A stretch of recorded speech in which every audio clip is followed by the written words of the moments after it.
बैठल है। आज 32 गज के पगड़ी बांध के मामा सिंहराज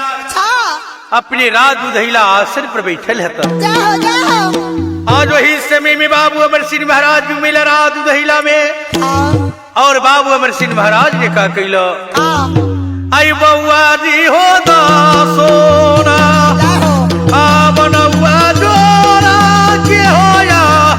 मरसिन बउआ करई मामा के अब परना मुआ हो आई बउआ जोरा बनौआ जोरा के होया मरसिन बउआ करई मामा के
भगीना अमर सिंह महाराज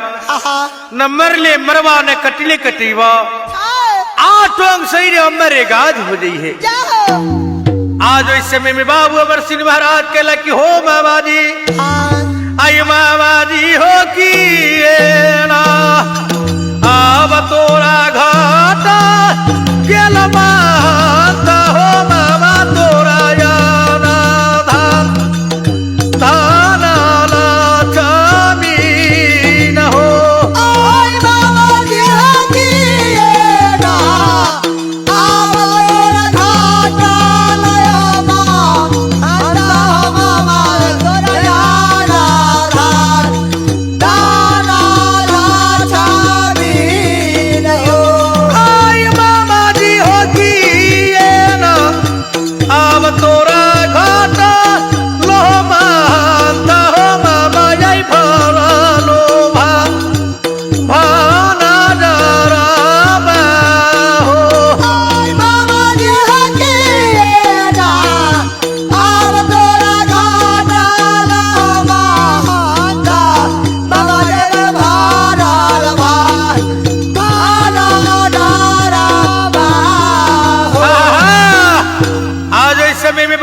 सिंह महाराज कहला कि हो मामा जी की घट गिलो अंधा लक्ष्मी की घट गिलो भरल भंडार की कोई छतरी तोरा रात दुधैला में तू कार मार लेवा कौन कारण से मामा जी पाती लिख के भेजला और विपद के हाल मामा जी हमरा से बतावो। वही समय में मामा सिंहराज कहला कि हो भगीना अमर सिंह महाराज रे भगीना रे नाही ये ना अब हमरा घाटा गेलैया मरसिन दुलरुआ रे जैया ना धान धान जैला छमी न हो भगवान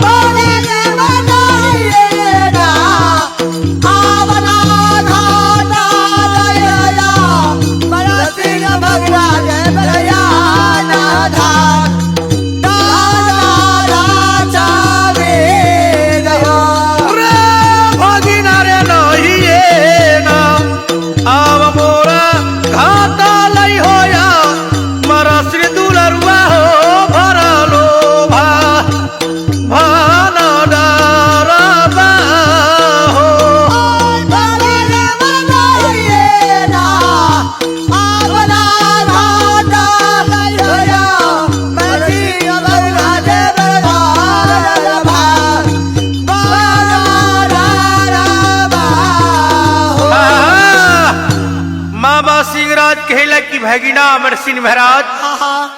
कि न हमरा घट गेले अंधा लक्ष्मी अच्छा न घट गेलो भरल भंडार क्या हो न कोई छतरी हमरा के ताना तुकार मार लेबा कि भगिना अच्छा बुलावे की कारण यही है का कि भगिना की आज 12 वर्ष राज दिल्ली छोड़ला हमरा बीत गए अच्छा और 12 वर्ष रात उधैला में बसला बीते जा रहे है लेकिन भगिना रात दिल्ली शहर में अच्छा 12 वर्ष जाति के बसेली रही तई बीच में सास से सुरैया मला के बसैली हम लेकिन कभू लौट के वापस रात दिल्ली में नहीं गेली हम लेकिन हो भगिना अमर सिंह महाराज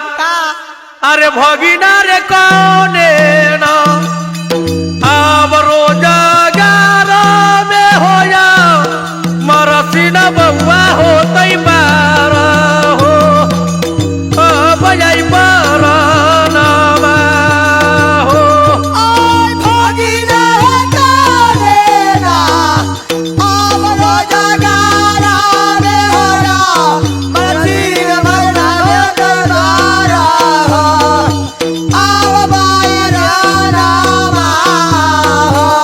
रे भगिना रे कौने ना अब रोजगार में हो जा मरसी न बउआ हो तैसा तो साय अब ऐसो रहिया हो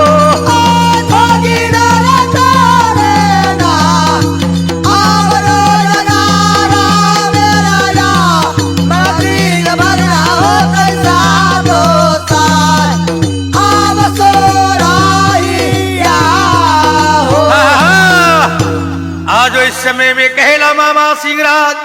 कि हो भगिना कि कौन रोजी रोजगार से 12 वर्ष जाति जियत हुई है अच्छा और कौन रोजी रोजगार में हमारे सास से सुरैया मला भाई जियत हुई है कि भगिना कोई कुशल हाल हमारा रात उधैला में नहीं बुझा रहे नहीं बुझाया कि भगिना तुरा से कहे कि यही विचार बा का रे भगिना रे तानी कानो अब तू जाई का हो जा मरसी न भगिना हमर दिल्ली रे राज राज ऐसा हरिया हो आई भगिना दाना आवना जाई कहया बरती गवना बरती लियोराज राजा सारिया आई भगिना रे दिल्ली के आव आई खबरिया हो जा मरसी न बउआ हो दूधैला में अब न लए बेई करिया हो भगिना देले के आव खावारिया बरती गवना ले दुधाइला दे आवना लायरा कहू आज इस समय में मामा सिंहराज कहला कि हो भगिना अमर सिंह महाराज अच्छा आज तू चल जा रहा दिल्ली शहर में और दिल्ली के समाचार हमें रात दुधैला में आवे के चाहिए अच्छा आज इस समय में बाबा अमर सिंह महाराज कहला कि हो बाबा जी का आय आहो बोलाला से बोलाला हो मामा जी आई बोलाला आई फेनु हो माती बोलिया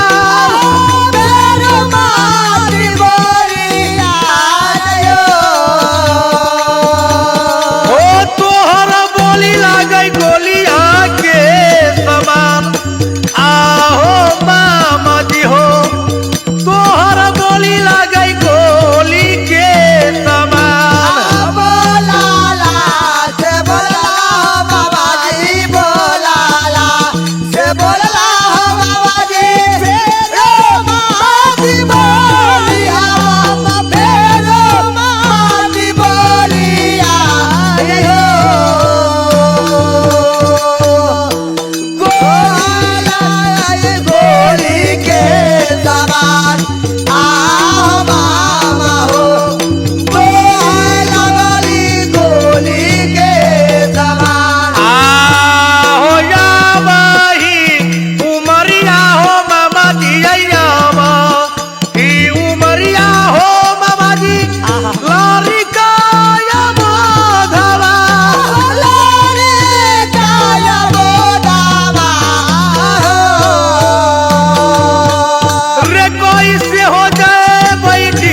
अभी हम बाल की लदान हती अच्छा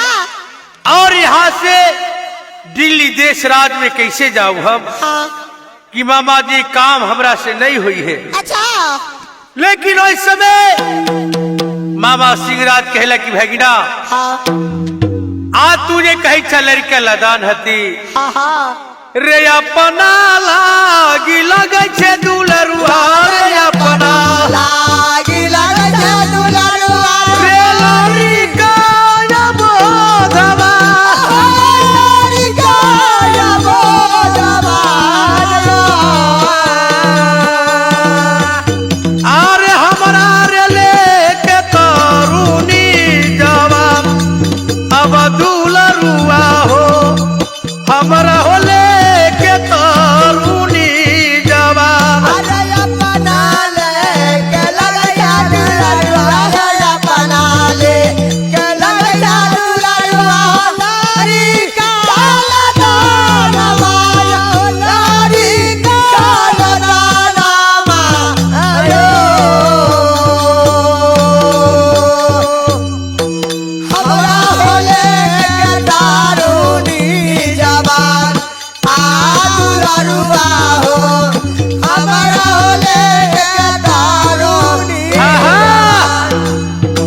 मामा सिंहराज कहले कि भगिना आज तू अपना लागी बुआ लड़के लदान हता लेकिन हमरा लेके तरुणी जवान लगे आज तोरा गाही के परी है और रात ढील के कुशल हाल रात उधैला में लावे के परी है। क्यों नहीं आज वो इस समय में बाबू अमर सिंह महाराज कहला कि हो मामा जी क्या हो तो अगर तू बात नहीं माने छा आज हमरा जाए के परी है। अच्छा लेकिन मामा जी एक सवाल है हाँ आई मामा जी हो कौने ना अब स्वरूपा में हो माता मामा जो वही दिल्ली राज राज ऐसा हरिया हो और मामा जी हो लेना अब ना जाए मामा अल्लाह बाबा रे बदी ले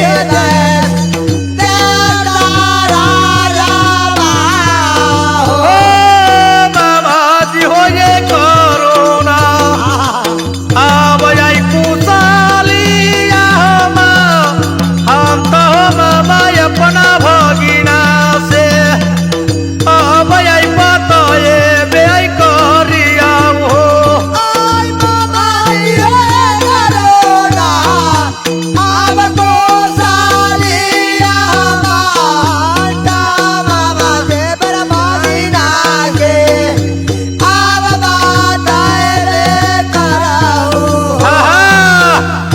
आज इस समय में बाबू अमर सिंह महाराज के लग हो मामा जी कौना रंग कौना भेष में कैसे जाए हमें राज दिल्ली शहर में मामा जी एक हाल पता हमरे से बताओ। आज इस समय में मामा सिंहराज कहला कि हो भगिना अमर सिंह महाराज आई भगिना रे जामुआना आवना आई काता के रे अमर सिंह बउआली है जूना की अब आई खरामुआ हो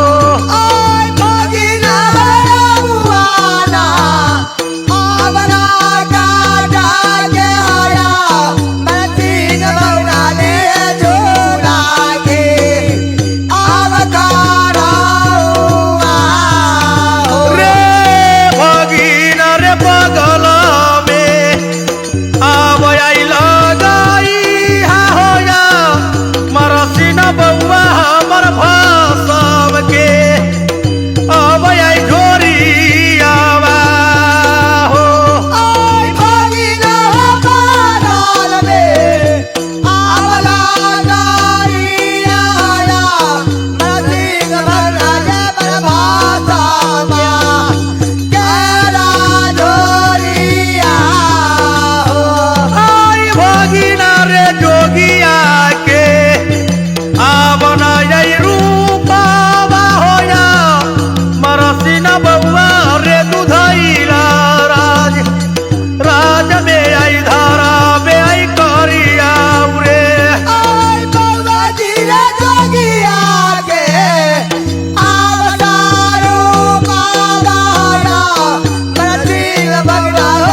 कि हो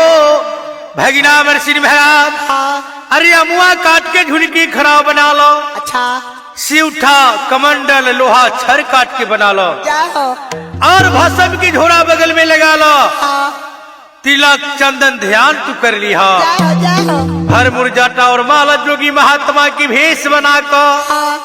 आई बउआ जी रे जोगी आना आव रूप में जाई है रे या मरसिना भगिना हमर दिली राज राजा ऐसा हारिया हो ओए भगिना जोगियाना आवना जाई राजा मरसिंह भगना जब देले राज राजा हारिया रे बउआ जी रे कहो नोरे ना तोरा न जाई चिन्हा तौरे जा मरसिना भगिना हमर दिली देश राजा हो ओए भगिना रे कोरेना आवना जीना तरया मरसिंह भगना जब देले राज राजा हारिया आज इस समय में मामा सिंहराज कहला कि हो भगिना आज तोरा जोगी महात्मा के भेष में जइबो, अच्छा तोरा कोई नर नारी लोग राजली शहर में नहीं पहचान करी है, नहीं हो और जुगे जुगे बउआ खबर कुशल मंगल लेकर आहा आज राजली से रात दुधैला में आइबो। जाओ ओई समय में बाबू अमरसिंह महाराज ने कहा कैला का कहिए ठीक है मामा जी, हाँ अगर तू वचन नहीं माने छा अच्छा तो तोरा वचन के पालन जरूर करब हम। जाओ जाओ ओई समय में बाबू अमरसिंह महाराज हाँ आई बउआ जी रे जामुआना आवना जाई का के होया मरसिना बउआ ले कई ढूना की अब आई करामुआ हो ओए बउआ या मुआना आवना काटा के होया मरसिंह भगना ललका झूला के अवताराई हुआ ओ बउआ जी रे जोगियाना आवना जाई बनाइया होया मरसिना बउआ हो दुधैला देश आई नगरिया हो ओए बउआ जी है जोगिया जय आवना रूपा माया मरसिंह बउआ हो दुधाइला राज राज में धारा में कहे लाई हो बाबू अमरसिंह महाराज पैर में झुनकी खराब बगल में भैसम की झुरा अच्छा 8 अंग में बुआ भवती रमा लिखीन आज गला में तुलसी प्रहलाद हाँ लीलार पर चंदन ध्यान लेटुरी जाटा और माल लिखीन अच्छा हाथ में आज से उठा कमंडल उठा लिया आहा एक हाथ में सुमरन छरी बेद जाओ जोगी महात्मा के भेष धले लुखीन हाँ वही समय में जोगी बन का ए, अपनी मामा जी की चरण छू के प्रणाम करेला। जाओ जाओ मामा सिंहराज भगिना के आज दिया शुभ आशीर्वाद आहा ये ठीक है भगिना तू जोगी के भेष में जाइबा अच्छा रात दिल्ली के नर नारी लोग तोरा कोई नहीं पहचान करी। नहीं हो आज वही समय में बाबू अमरसिंह महाराज हाँ अपने मन में सोचेला जाओ कि मामा की बात पर तो जोगी बन गई है, अच्छा लेकिन पहले जाके अपने माई ज्ञानों से भेंट करब हम क्यों नहीं कि माई ज्ञान अगर नहीं पहचान करी है अच्छा तो रात दिल्ली के नर नारी लोग कोई पहचान नहीं करी है। जाओ जाओ अगर माई ज्ञान पहचान कर ली है हाँ तो दिल्ली के नर नारी लोग सब पहचान सब ली। पहचान लिए आज वही समय में बाबू अमरसिंह महाराज आई बउआ जी रे घूमा देना अब घामाई ते होया मरसिना बउआ चलै सिउरा होया खासा थाना में हो ओए बउआ जी रे घुमा देना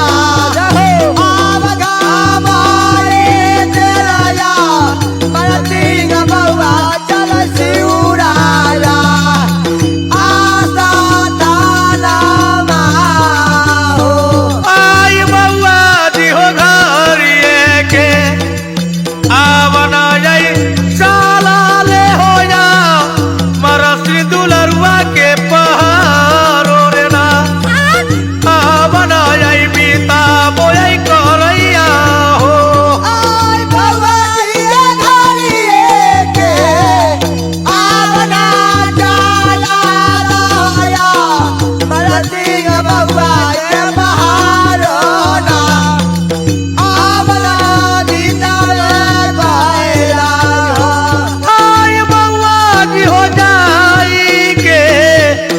अब पहुँचा लनया मरसिन बउआ अपना मैया के अब आई दुआरिया हो। आई बउआ दिया जाए के अब बाहो डालया मरसिन बउआ अपना मैया के अब दुआरिया हो। बाबू अमर सिंह महाराज जब रात उधैला से यात्रा करेला जोगी महात्मा के भेष में जाओ घर के चलल पहर न बीतेला हाँ पलखे में आके जुमेला अपनी राज शिवराज था जाओ माई ज्ञानो सिंह दरवाजा पर बैठे है। आहा आज इस समय में बाबू अमर सिंह महाराज जोगी के भेष में हाँ आज कहला आगे घरे छा ही घरे छा घरे गे यानो गे साथी माइया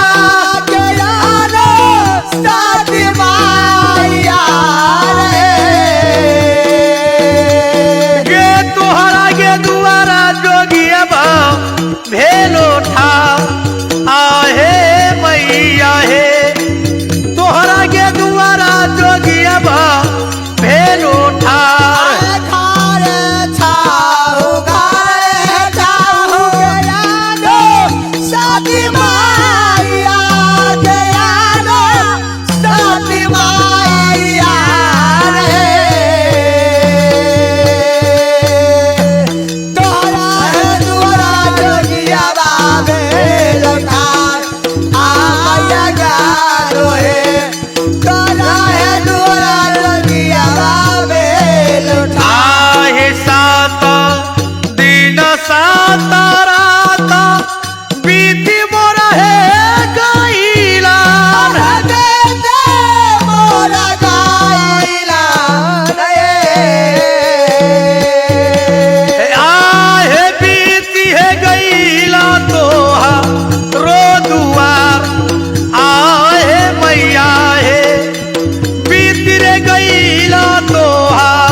सिंह महाराज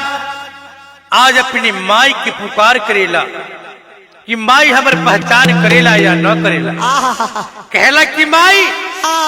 7 दिन के जोगी उपासन इलह द्वार पर कि कुछ दान दक्षिणा दे दो कि जोगी दूसरा द्वार के जाइए। अच्छा आज इस समय माई ज्ञान और जोगी बाबा के नाम सुनेला। आज वही समय में का कैलो भर डगरा अरवा या छत लेकर अच्छा आवेला जोगी बाबा की दान देवे खातिर। जाओ जाओ।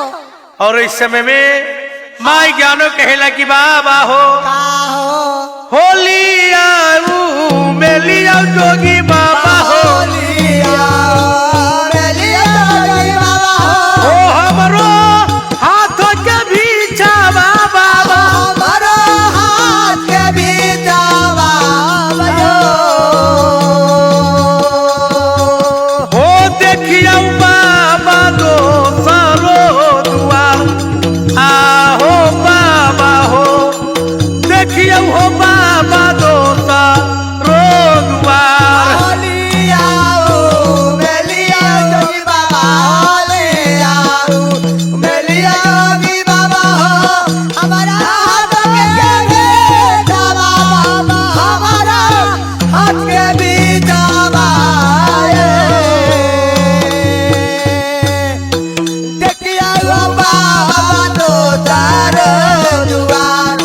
आज भी बाबा हो देखिया बाबा तो तार दुआर आज इस समय आज माई ज्ञानो अच्छा भर जगरा अरबा छतले को हाँ। जोगी रात के भिक्षा देवे चलेला जय हो आज वही समय हाँ। आज ही माता ज्ञानो कहला हो जोगी बाबा का हो आज अपने हाथ से हमरा भिक्षा ले लियो हाँ, हाँ। और यहाँ दूसरा द्वार की जाओ अच्छा आज वही समय हाँ। आज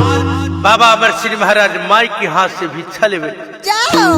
भिक्षा लेके सोचेला कि जब माई न पहचान कैलो हाँ। तो रात दिल्ली के नर नारी लोग न पहचान कर जय हो। आज वही समय में भिक्षा लेके बाबा अमर सिंह महाराज हाँ। प्रेम से बोले बाबा अमर सिंह महाराज की जय। माई कमला मोहनी की जय। जय और इस जगह से भजन मैं अपना समाप्त करता हूँ जय और इस जगह से भजन में अगला कैसेट में सुनाऊंगा। प्रेम सूर्य माँ कमला भवानी की जय। छप्पन गुरु देवता की जय Recorded by Baba Studio, Fatuha.